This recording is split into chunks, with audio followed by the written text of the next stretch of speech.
कुछ देर क्या हुई, तुम नाराज़ हो गई, पर जाते जाते आंखों से ये बात कह गई। हम तो नाराज़ ही होंगे, मना सकते हो तो मना लो, हो सके तो हमें अपने मन की कविता बना लो। नज़रों को इंतज़ार क्यों है, मन में मीठी झनकार क्यों है। तुम आओगी मेरे मन को हरने सिमरन, ये एतबार मेरे मन को क्यों है।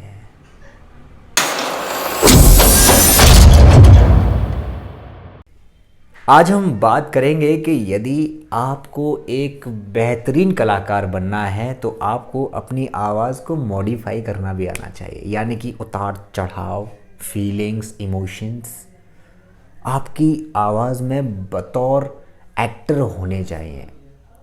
अब वो कैसे आते हैं, किस तरह से आते हैं, ये हमको समझना बहुत ज़रूरी है। आजकल दोस्तों आप बहुत सारी कहानियाँ सुनते होंगे कहीं ना कहीं, किसी ना किसी जगहों पर, जो कि बहुत प्रचलित भी हो चुका है। बहुत सारे ऐसे लेखक हैं जो खुद अपनी कविताएं बनाकर यूट्यूब पे अपलोड कर रहे हैं और अपने आप को, अपने जो दिली इच्छा है वो जाहिर कर रहे हैं अपनी कविताओं से, अपनी बातों से, अपने बोलने के अंदाज से। दोस्तों आवाज़ को मॉडिफाई करना भी एक कला है। अगर आप अपनी आवाज़ के माध्यम से किसी को रुभा रहे हैं, मतलब अपनी रुझान दे रहे हैं, या फिर आप उनकी तरफ खिंच रहे हैं, या फिर आप उनको अपनी तरफ खींच पा रहे हैं, तो वो भी एक बहुत बड़ी कला है। इस कला को कैसे निखारा जा सकता है, ये समझना और जानना बहुत ज़रूरी है दोस्तों।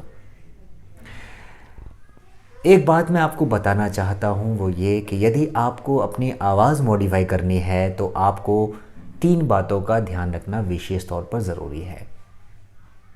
नंबर पहला कि आपको अपने पेट से, जब आप सांस लेंगे तो आवाज़ पेट से बोलना है, गले में लाकर हरकतें देनी है और दिमाग का इस्तेमाल करके उसको थ्रो करना है, आवाज़ को बाहर निकालना है।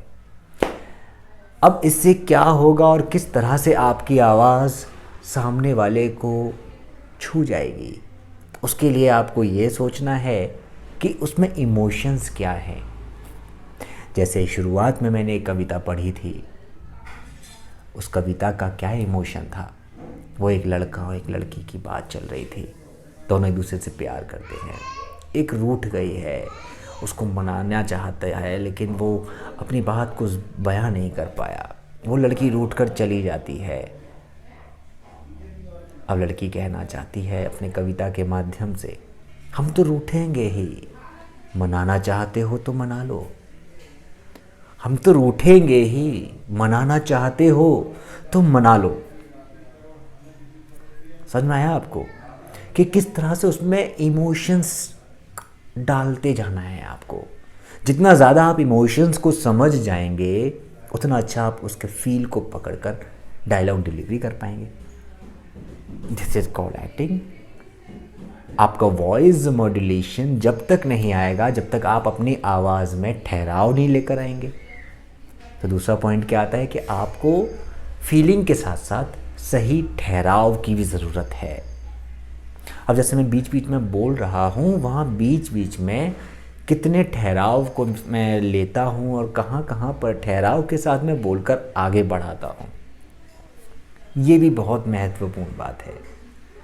अगर आपको लगता है कि आपको अपनी कोई बात कहनी है किसी से भी, कोई भी तरीके से, तो आप अगर फास्ट बोलकर किसी के सामने अपनी बात रखेंगे तो वो कहेगा कि यार पता नहीं क्यों भाग रहा है, इतनी तेज बात में क्या कहना चाहता है। और अगर आप धीरे धीरे वही बात बोलेंगे कि मेरा एक कॉन्सेप्ट है और मैं आप सभी लोगों से यहाँ बैठकर कुछ चुनिंदा बातें करना चाहूँगा, अगर आपको अच्छी लगे तो ज़रूर मुझे बताइएगा, क्योंकि मेरे पास एक ऐसा बिज़नेस प्लान है जिसके मुताबिक आप सभी लोगों के लिए एक बहुत ही बेहतरीन ज़रिया बन जाएगा कि आप लाखों रुपए कमा सकें। एक समय ऐसा आएगा कि आप सबके अकाउंट्स में कुछ इतने रुपए होंगे कि आप सभी लोग संभाले नहीं संभाल पाएंगे दोस्तों। अब देखा आपने कि इसको बोला, अब इसी को कोई इंसान फास्ट तरीके से बोलना शुरू कर दे तो मेरे ख्याल से वो समझ भी नहीं आएगा, उसकी बात की जो वैल्यू है वो डाउन हो जाएगी। और सही शब्दों को वजन देकर बोलना, स्ट्रेस देना एक वर्ड पर। Oh, hello everyone. This side Amit Singh. I am an actor filmmaker. This is presented by Lemon Chilies Films and Production. अब मैं दूसरी तरीके से स्ट्रेस देता हूँ, और भी कई तरीके से बोला जा सकता है। There is so many methods to speak your dialogues. Hello creative filmmakers and actors, this side Amit Singh. I am an actor filmmaker. This is presented by Lemon Chilies Films Production in association with Bollywood का हल्ला। कई बार मैं बहुत fast बोल कर जाता हूँ, I know that। कई बार मैं बहुत फास्ट बोल जाता हूँ। Hello creative filmmakers and actors, this side Amit Singh. I am an actor filmmaker. This is presented by Lemon Chilies Films Production in association with Bollywood का हल्ला। इसमें भी मेरी जो शब्द है, यानी कि मैं रोज़ बोल बोल कर इसको प्रैक्टिस हो गई है, तो बहुत फास्ट तरीके से मैं इसको बोल सकता हूँ बिना फंबल किए। फंबल मतलब कि शब्दों का ओवरलैप ना हो, है ना। जीभ लपलपा जाती है तो वहाँ पर आपकी जो आवाज़ है, जो शब्द कुछ और निकलना चाहिए था उसकी जगह कुछ और लग जाता है, राइट। तो ये सारी चीज़ें समझना बहुत ज़रूरी है दोस्तों। और जिस दिन आप अपनी आवाज़ को मॉडिफाई करना सीख जाएंगे, पेट से बोलना सीख जाएंगे, गले का सही इस्तेमाल करना सीख जाएंगे, अपने दिमाग का सही यूटिलाइज करके उसको थ्रो करना सीख जाएंगे, फुल इमोशंस, फुल फीलिंग्स के साथ, फुल ठहराव के साथ, फुल ऑफ कॉन्फिडेंस के साथ। आपका कॉन्फिडेंस लेवल इतना गजब होना चाहिए कि सामने वाला बंदा आपको देखकर ये बोले कि यार यही सही है भाई, बाकी औरों को सुनने में ऐसा लगता है फीका फीका, इसकी बातों में लगता है कि दम है। आपकी जब तक आवाज़ में ये नेचुरली ना हो जाए तब तक प्रैक्टिस करते रहिए। सारी किताबें उठा लाइए, आप पढ़िए, दबा के पढ़िए, खूब पढ़िए। मैं खूब पढ़ता हूँ, मैं ऐसी ऐसी किताबें पढ़ता हूँ जिसमें मैं धीरे धीरे शब्दों को समझता हूँ पहले। अब जैसे एक है, कभी थे अजनबी अब अजनबी नहीं मिले तो हम। अब ये जो लाइन है इसका क्या मतलब है? कभी थे अजनबी अब अजनबी नहीं मिले तो हम, यानी कि कभी अजनबी थे, अब जब हम मिल गए हैं तो हम अजनबी नहीं हैं। दो पल के लिए ही सही अजनबी हैं, जिंदगी अजनबी नहीं है। मतलब बहुत सारा इसमें एक जो कविता जिन्होंने लिखी है उन्होंने अपनी फीलिंग्स को बयां किया है। अब उन्होंने तो लिख दिया, अब अगर मैं या फिर कोई और नरेटर जब तक इसकी जो पॉइंट है, जब तक इस चीज़ को समझकर वो ना बोले और जब तक वो चीज़ आप ढंग से ना समझ पाओ, तो क्या आपको लगता है कि वो एक बेहतरीन कलाकार है?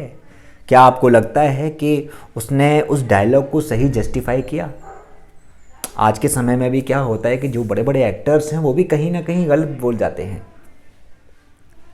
और वो भी कहीं ना कहीं गलत ठहराव, कहीं ना कहीं गलत पॉइंट पर वो स्ट्रेस दे बैठते हैं जहाँ पर वो नहीं देना चाहिए था।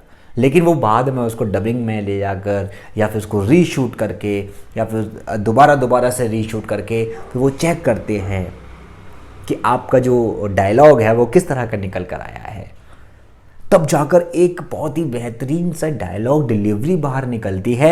और इस तरह के जो डायलॉग जब लिखे हमें मिलते हैं तो हम पहले जब पढ़ते हैं उसको तो हमें उसका पहले फील समझना होता है, और जब तक हम इसका फील नहीं समझेंगे तब तक वो चीज़ निकल कर नहीं आएगी। जो सबसे पहले मैंने कविता पढ़ी, इसका देखिए कुछ अंश मैं आपको बताना चाहता हूँ। पहले जब आप कोई भी शब्दों को पढ़ें तो पहले ध्यान से उसको एक दो बार पढ़ लीजिए। कोई भी कुछ भी, कुछ देर क्या हुई तुम नाराज़ हो गई, पर जाते जाते आँखों से ये बात कह गई। अभी 2 लाइन पढ़ेंगे, इसमें 4 लाइन है, हम इसमें 2 लाइन पढ़ेंगे मात्र। कुछ देर क्या हुई तुम नाराज़ हो गई। अब हम इसमें ये सोचेंगे कि इसको क्या सेंस है इस मतलब का। हमने जो स्टार्टिंग में कहानी पढ़ी उससे सेंस ये निकल कर आया कि एक लड़का और लड़की के बीच की कहानी है जिसमें उन दोनों के बीच में थोड़ी सी वार्तालाप में कुछ लड़ाइयाँ हो जाती हैं। अब वो लड़की जो है वो अपनी बातों के अपनी कविता के माध्यम से अपनी जो बात है, अपनी जो शब्दों के जो द्वारा एक अपनी बात कहना चाहती है, जो एक राइटर ने इसमें लिखा है, कुछ देर क्या हो गई तुम नाराज़ हो गई, कुछ देर क्या हुई तुम नाराज़ हो गई। समझ में आया आपको? अब इसको और फील के साथ हम बोल सकते हैं, कुछ देर क्या हुई तुम नाराज़ हो गई। राइट? तो इसके अंदर मैंने क्या देखा, इस लाइन में मैंने ये सोचा कि मैं इसको किस और तरीके से अच्छे बोल सकता हूँ। हर किसी का एक अलग अंदाज होता है, हर किसी का बोलने का एक अलग अलग अंदाज होता है। मेरा अलग है, आपका अलग है, शाहरुख खान साहब का अलग है, सलमान खान साहब का अलग है। तो हर कोई अपने अपने अंदाज से बोलेगा। ए कुछ देर क्या हुई तुम नाराज़ हो गई। ऐसे ही बहुत सारे एक्टर्स हैं, मैं किसी कॉपी नहीं करने वाला हूँ यहाँ पर, मैं अपनी बताने वाला हूँ आपको। तो आपने देखा कि इसको किस तरह से आपको बोलना है। कुछ देर क्या हुई तुम नाराज़ हो गई, पर जाते जाते आँखों से यह बात कह गई। हम तो नाराज़ ही होंगे, मनाना है तो मना लो। हम तो नाराज़ ही होंगे, मना सकते हो तो मना लो। हो सके तो हमें अपने मन की कविता बना लो। समझे आप दोस्तों? इस जो दोहा या फिर जो लिखा हुआ है ना, ये जो पैराग्राफ छोटा सा लिखा हुआ है, जो 4 पंक्तियाँ लिखी हुई हैं ना, इसमें पूरे सार है इसका, पूरी कविता का, इस पूरी कहानी का सार है इसमें। कुछ देर क्या हुई तुम नाराज़ हो गई, पर जाते जाते आँखों से ये बात कह गई। हम तो नाराज़ ही होंगे, मना सकते हो तो मना लो। हो सके तो हमें अपने मन की कविता बना लो, कविता बना लो। समझे दोस्तों कि किस तरह से आपको एक फील देना है। जब तक आप इस फील को नहीं समझेंगे तब तक डायलॉग को जस्टिफाई नहीं कर सकते। सेम टू सेम आपको जब एक्टिंग करनी है तो एक्टिंग के दौरान आपका बॉडी लैंग्वेज प्लस आपका डायलॉग डिलीवरी ही देखी जाएगी। एक्टिंग ऐसे तो नहीं करोगे। हाँ। कुछ ना कुछ तो बोलोगे ना डायलॉग्स। क्या कह रहे हो भाई साहब? आप शांत हो जाइए महोदय, बोलिए। कहा ना शांत हो जाओ, 1 सेकंड नहीं लगेगी यहां से बाहर निकालने में तुमको। हर चीज की एक लिमिट होती है मिस्टर। फंबल हुआ ना ये, इसे फंबल बोलते हैं दोस्तों। इसी चीज़ को रीटेक करने के लिए एक्टर्स जो है बार बार रीटेक करते हैं ताकि वो चीज़ एक बार में अच्छे से निकल कर आए। हम जैसे हों, चाहे आप हों, चाहे कोई भी हो, करके देखिएगा आपके अंदर भी फंबल्स होते हैं। हर किसी के साथ होता है, डायलॉग्स भूलते हैं, फंबल्स होते हैं, लेकिन हारते नहीं हैं, बार बार करते हैं ताकि बहुत अच्छी चीज़ निकल कर बाहर आए। क्योंकि फिल्म अगर अपलोड हो गई तो बार बार देखेगा हर कोई। समझ में आया दोस्तों? मेरा कहने का सिर्फ तात्पर्य यह है कि मैं आप सभी लोगों को ये बता सकूं कि आपकी आवाज़ कितनी ज़रूरी है। आप अपनी नेचुरल आवाज़ को पहचानिए, आप अपने आप को पहचानिए, आप अपने अंदर की वॉइस को पहचानिए। और वॉइस पहचानने के लिए आप कुछ समय क्लासिकल म्यूज़िक सीख सकते हैं। कुछ समय सा रे गा मा पा धा नी सा नी धा पा मा गा रे सा। नाक का किस तरह से इस्तेमाल करना है, कब कहाँ नोज़ यूज़ करनी है, जहाँ पर आपके नोज़ल के जो शब्द हैं वो इस्तेमाल किए जाएं। समझ में आ रहा है आपको? जब तक आप ये सब चीज़ें नहीं समझेंगे तब तक वो आपकी क्लैरिटी नहीं निकल कर आएगी। कुछ गाने जो होते हैं, गानों में भी फीलिंग्स, वर्ड्स को थ्रो करना, यही तो होता है। और क्या होता है? अब जैसे एक लाइन है, घर से निकलते ही कुछ दूर चलते ही रास्ते पर है उसका घर। मैं गाकर थोड़ा सा गुनगुनाने की कोशिश करता हूँ। घर से निकलते ही कुछ दूर चलते ही रास्ते में है उसका घर। हाँ, हाँ। समझ में आया आपको कि उसमें फील दिया गया है। अब इसको कैसे अब मैं गाएंगे, घर से निकलते ही कुछ दूर चलते ही रास्ते में है उसका घर। अब ये फील शूट कर रहा है इस पे? नहीं कर रहा ना। सो सीधी सीधी बात है कि आपको ये समझना होगा कि आप जब तक सही फील नहीं समझेंगे उस लाइन का जो आपको दी गई है as a dialogue, as a voice over artist, as an actor, जब तक आप उसको फील नहीं समझेंगे तब तक आपकी वो सही चीज़ निकल कर नहीं आएगी और आप सामने वाले इंसान को टच नहीं कर सकते, गारंटेड। आप इस पर प्रैक्टिस करना शुरू कीजिए। ओके गाइस, समझ गए ना आप लोग? इस वीडियो के लिए बहुत है, काफ़ी लंबी खिंच जाएगी वीडियो। आई होप कि आपको समझ आ गया है और अच्छे से आप समझ गए हैं तो लाइक, सब्सक्राइब एंड वीडियो को शेयर कर दीजिए, जो कि मैं हर वीडियोस में बोलता हूँ। और एक बार सब मिलकर बोल दीजिए, हे बॉलीवुड।